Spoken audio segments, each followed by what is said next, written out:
Hey, you own a business? Maybe we should consider advertising on the show. See if we can make a little bit of money. My email address is scott@scotthorton.org. All right, y'all, welcome back to the show. I'm Scott Horton. This is my show, The Scott Horton Show. And our first guest on the show today was supposed to be our third guest yesterday, but second or something. But we went over with Leopold about his great story on Abu Zubaydah's journals. So here we got Gareth now. He's writing at truthout.org as well as ipsnews.net. And this one is about the failed Iran talks last weekend. Why Iran nuclear talks failed and why they will get tougher. Welcome back to the show, Gareth. How are you doing? I'm doing fine. Thanks, Scott. I appreciate you joining us on the show as always. Yep. Why did the Iran nuclear talks fail? Well, I think the simple answer is that there was a change in signals. Thursday night, when the talks were supposed to go into high gear, there was a text that was presented to the Iranians.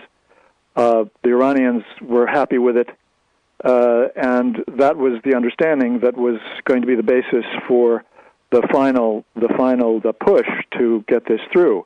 That they had basically a text the United States and Iran were in agreement on. Then, of course, the French came into the picture, and the mystery here is exactly what the sequence of events was. Exactly when did the French get the United States to make changes in the text? We don't know exactly when that happened. But what we do know, or at least I think we know, is that Mohammad Javad Zarif, the Iranian foreign minister, has tweeted in the last 24 to 48 hours that there was a text that was gutted.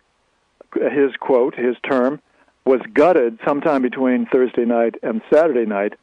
At least 50% of the text, according to Zarif, was gutted, meaning that they changed the wording so that it was really quite different. And clearly he's referring to the issues of the Arak, A-R-A-K, heavy water reactor, the disposition, as they say, of the 20% enriched uranium stockpile of Iran. I think clearly there was something there having to do with the right to enrich, that pertained to the right to enrich, that was affected by this, what has now been called moving the goalposts, but I think essentially was forcing the United States to make some changes in the text. And I think that raised serious questions in the mind of the foreign minister of Iran and his team as to whether they could continue. Well, obviously they were not ready to sign it, and they said we have to go home, and we're going to have to regroup here. But I think that's the short version, or as short as we can make it, of what happened.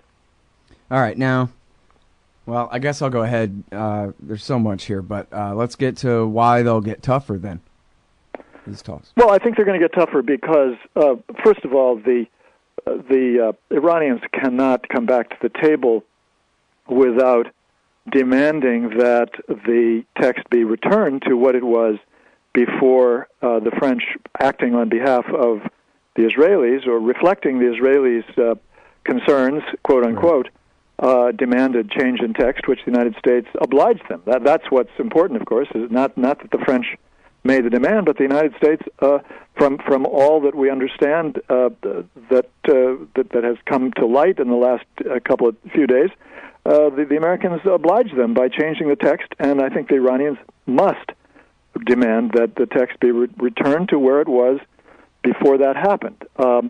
I don't see how they can do anything otherwise. I mean, for one thing, they are under intense pressure at home from the nationalist right. There's no question that there's a lot of criticism of the negotiating position of Iran. There's sort of the exact opposite of what the right wing in the United States and Israel are saying is being levied against the Iranian negotiators at the table. They think that they've gone too far in accommodating the United States. And I think that's just a reflection of the factional politics within Iran, as well as a very powerful cast of nationalism that suspects the worst in these kinds of negotiations with the United States. So I think that's one reason they have to do it. And I think the second reason is that under these circumstances, the Iranians have to take seriously the problem of U.S. overconfidence, that they feel that they have their foot on the necks of the Iranians, or the neck of Iran, if you will, because of the sanctions, because Iran is hurting economically, and that this has contributed to a sense on the part of the Obama administration that they can, in fact, toughen their stance and get away with it. I don't know if that's the case, but I think that is certainly a legitimate fear that must be under discussion right now in Tehran as far as preparing for the next round of talks. Right. Not that the Americans are really that far ahead, but that they think they are, and well, how problematic I think that there might, it might well be the case that the Obama administration made that adjustment on behalf of the Israelis, in effect, in large part because they felt that, well, who knows, maybe we can get away with it. Maybe the Iranians feel under such pressure that they will have to sign, despite the fact that they don't like what we're doing here. Yeah. And now, when you say that the Iranians will have to insist on the previous version, are you talking about on all three big red herrings here, the Iraq facility, the 20% stock, and the future right to enrich? Absolutely. I mean, those are all issues on which, they certainly, I mean, we don't know exactly what the language is, of course, that the French were saying they wanted to be changed to, but one can bet, I think, with a great deal of confidence that the language that was agreed to on behalf of the French-Israeli view was something that would have been, certainly unacceptable to Iran, that would have required a very major change in the situation from what the Iranians expected. And look, the point here really is that Iran was prepared to stop 20% enrichment and to assure the United States that all the existing stockpiles were going to go into this stream that would result in the manufacture of fuel plates, so that it wouldn't be available for breakout. And that is a very far-reaching assurance. It's giving up part of the negotiating leverage that Iran had accumulated. They were carefully accumulating their negotiating chips for leverage over the last few years, and this 20% enrichment and the stockpile were a significant part of that negotiating leverage that they had acquired. And they're giving that up in return, in large part, I think, not so much for the few billions of dollars that they're going to get from this rather offhand offer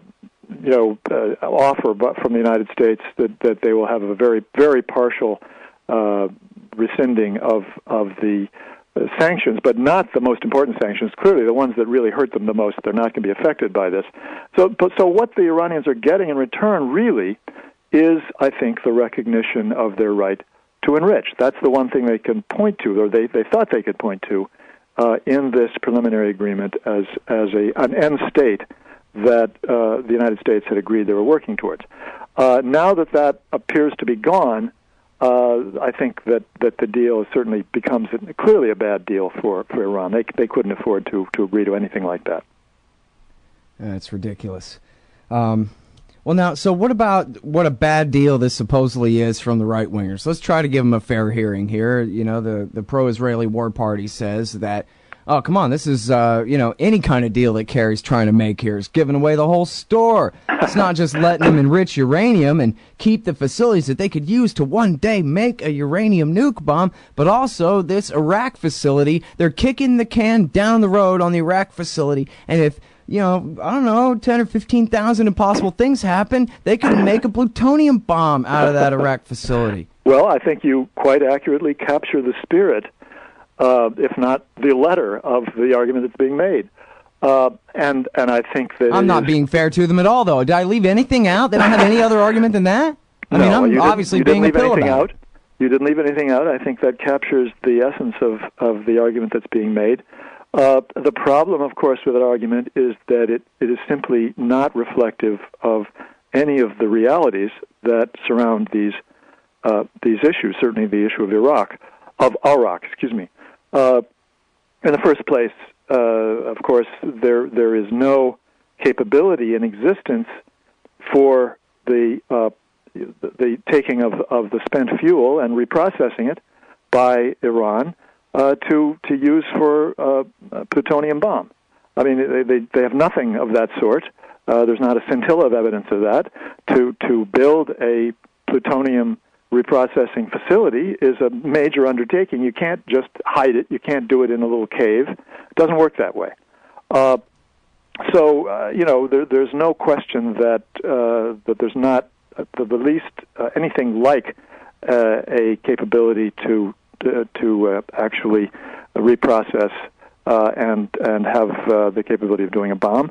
And furthermore, I think even more importantly, we know that Javad Zarif, in his PowerPoint presentation of mid-October of this year, to the United States and other diplomats, was saying that Iran is prepared to have arrangements by which the spent fuel would be immediately taken away and not be available, even if they change their mind and they somehow secretly try to have or openly try to have a reprocessing facility. So, the basic premises of this complaint about Iraq are simply utterly out of, there's no reality to them whatsoever. Well, now part of it, though, is they're saying that, okay, listen, worst case nightmare Lakudnik scenario, they decide that, actually we are going to harvest plutonium out of that reactor and figure out how to reprocess it, build the facility to do it, even if they got to withdraw from the treaty in order to go ahead, because there's no way in hell they could do it secretly. They'd have to take the lid off the damn thing in front of all the satellites and everything to harvest the plutonium out of it, let it cool for half a year or something. Point number three. But it'd be too late to bomb them, Gareth. We wouldn't be able to carpet bomb the Iraq facility at that point once they had declared that intention, because we'd spread dirty bomb stuff everywhere. So we got to stop them before they get to the point where we can't bomb them. Yeah, hold on. That idea of bombing the Iraq facility is completely and utterly bogus. I mean, there's absolutely no reasonable scenario under which Israel is going to bomb that facility. In the first place, within 6 months of this preliminary agreement, there's going to be, there's supposed to be a final agreement, and if the United States signs on to what I think the Iranians are demanding in the preliminary agreement, that agreement will certainly indicate that the Iraq facility will be covered in full. There will be no way in which the Iraq facility will be used for a plutonium reprocessing and used for a bomb. All those things will be provided for, will be anticipated in the final agreement, and the United States still, of course, holds all of the, not all the negotiating cards, but they hold significant leverage in the form of these very biting, crippling, sanctions against Iran. So, the United States still has the ability to say to Iran, I mean, you have to do what you promised, in this initial agreement, or we will continue to hold on to the leverage that we already have. And that is, that is the kind of negotiating dynamic that can create, in the end, an agreement that will serve the interests of both sides. Now, what of course the Israelis want to do is to prevent that agreement, not because it's going to allow Iran to have the capability to make a bomb, but because it's going to allow Iran to recover from the sanctions. That's the reality. That's what Israel wants. They're going to continue to threaten to bomb, not because they intend to do so, as I've said many times on your show, but because this is part of the ruse that's aimed at keeping the United States and the Europeans, the Russians, and the Chinese from going ahead with an agreement that would be in everyone's interest. Yeah. You know what I don't get? How come the Americans couldn't push back against the French and say, oh, no, you don't, man. Hey, listen here. You want to not be friends anymore? We'll hold a grudge against you for this. I think that's a very good question, and I think the answer is that this... I think there's a twofold answer. One part of it is that the United States is still not ready to openly dissent from what the Israelis are trying to do to this negotiating process. They don't want to tell the truth because it heightens the contradictions between the United States and Israel. They're simply not ready to do that. And the second part of it, as I suggested earlier, I think the Obama administration may be leaning more than a little bit in the direction of overconfidence with regard to their what they perceive to be their negotiating leverage with the Iranians, the bargaining strengths of the two sides, if you will. So the American reaction to the French was, hey, yeah, you're right. We should stick it to them a little harder, huh? Well, I don't think that they would have quite been that, sort of lacking in diplomatic. Well, we're talking about John Kerry. Yeah, right. Well, but I think the reality is, though, that when confronted with a choice between saying no, you can't do that, and the fact that you're doing it is an act of bad faith, which we resent, and is illegitimate, and we must put a stop to it, they decided to swallow what was going on, and that does reflect a political orientation, which is a very serious problem, and I think that part of it is indeed that they felt they could get away with it. If they didn't feel they could get away with it, they wouldn't have done it. So I think that is a problem of U.S. perception of its relative power in the situation. And let's face it, I mean, this is the end result of decades of U.S. dominance of the world system, U.S. military dominance, U.S. economic dominance. It all adds up to a sense on the part of the U.S. national security elite that they can, in fact, carry out coercive diplomacy. That's been a term that has been immensely popular and credible within the U.S. national security elite for so many years that even people like Tom Pickering, who are really, pretty reasonable on the issue of negotiating an agreement with Iran, were not prepared to say, look, the United States has to take this threat to use military force off the table. It is not only stupid, it's counterproductive, it's not going to do us any good, it can only do us harm, because of the idea that has become so deeply ingrained on the part of the national security elite that we have this advantage and therefore we gotta keep using it. Right. Well, yeah, especially, the headline this morning in Reuters, I'm sure you saw, is that the new IAEA report, which you've probably seen that. I have not seen the new IAEA report, actually. Well, it's coming out, and Reuters is saying that they virtually halted any expansion of the program since Rouhani has taken power. They seem to really be trying over there. There was a story a couple of weeks ago where the Ayatollah made some statement like, hey, people criticizing the president and his administrators for trying to do this deal ought to pipe down. I'm paraphrasing, but it was something like that, and that, I'm sure, carried a lot of weight over there. That was a big deal that he was coming out that strongly in favor of the negotiations. And here's the thing, and obviously, as you're saying, this is the big hang-up, is whether they have the right to enrich or not. But as you and I have been talking about for 5 years on the show, since Obama came into power, his very first indications of the swap deal that he ever wanted to do was an implicit, if not explicit, recognition of Iran's right to go ahead and keep enriching. Just don't go up to 20, keep it at 3.6% or whatever, and then we'll go on from there. Sure, and so they've understood, I think, that realistically they couldn't prevent Iran from having some low-level, So why not just say so? I mean, Gareth, everyone on Earth knows that every non-nuclear weapon state with a nuclear program has something akin to a breakout capability, 1 degree or another, and that's not illegal.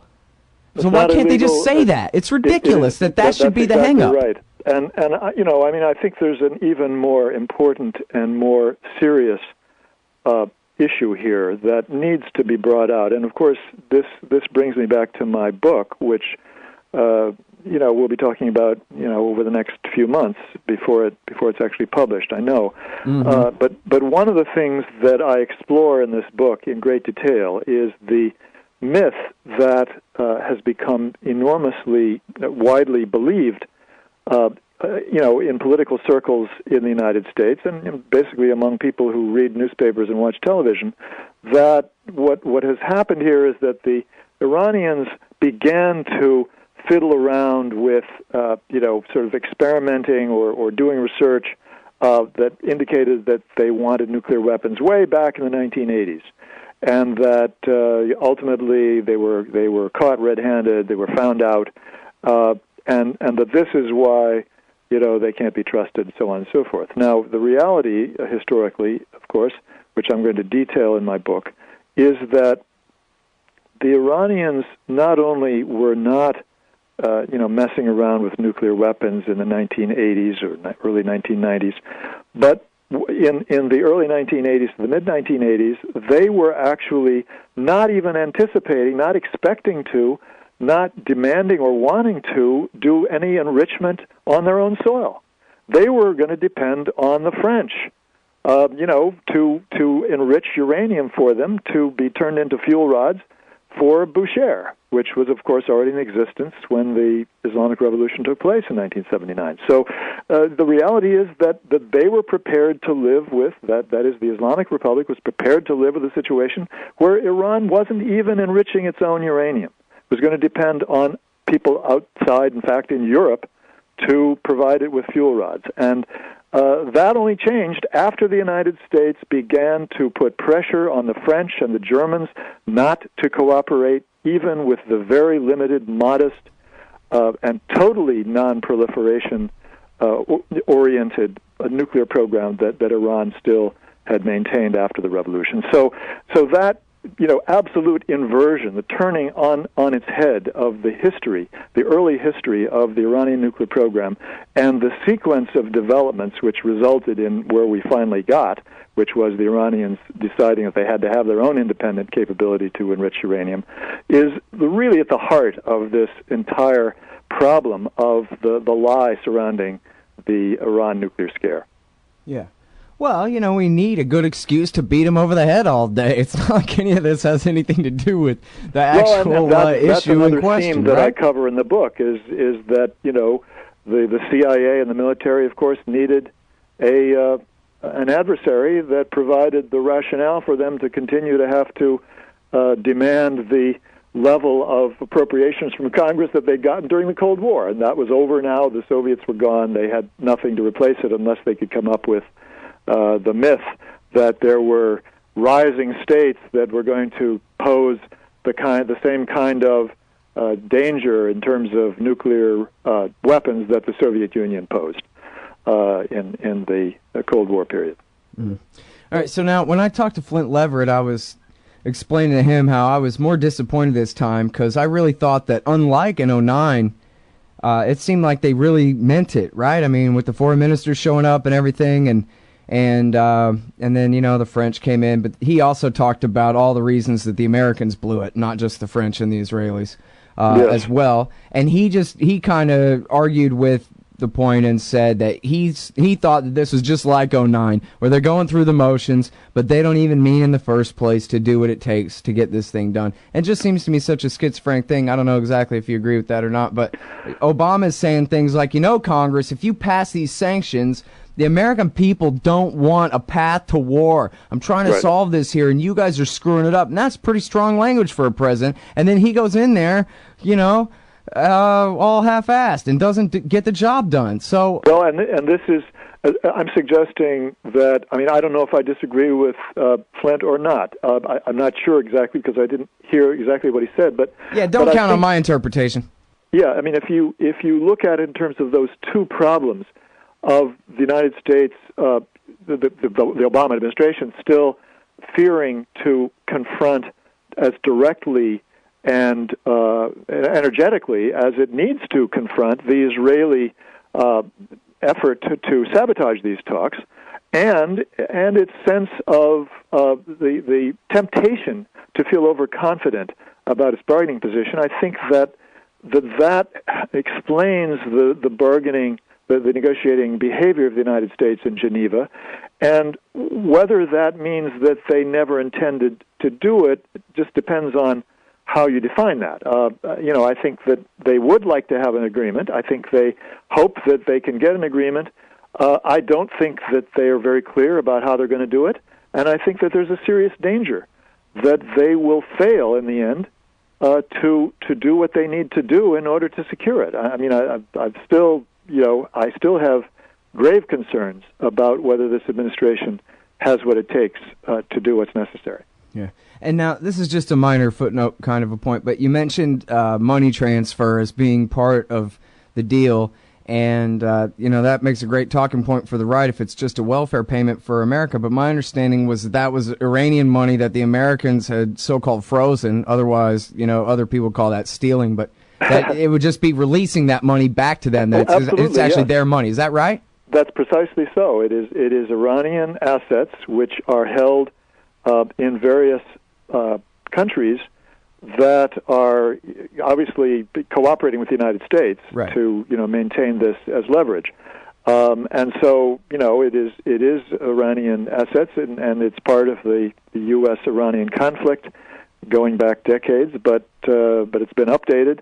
And, they're not even talking about very much. We're talking about a few $1 billion. I mean, really, they're not talking about releasing tens of billions, which is what is at stake here. There's, as I understand it, $80 billion held in these countries, which are not available at this point to Iran to be used for anything except buying products from those countries, which the Iranians can't use. So, this is a serious. It's part of the serious problem that are problems being caused by the sanctions to Iran. But what we're offering is not much. It's not very much. All right, everybody. That's the great Gareth Porter. This time writing at truthout.org. Thanks, Gareth. Thank you very much, Scott. The article is Why Iran Nuclear Talks Failed and Why They Will Get Worse. Tougher. Yeah. Why does the U.S. support the tortured dictatorship in Egypt? Because that's what Israel wants. Why can't America make peace with Iran? Because that's not what Israel wants. And why do we veto every attempt to shut down illegal settlements on the West Bank?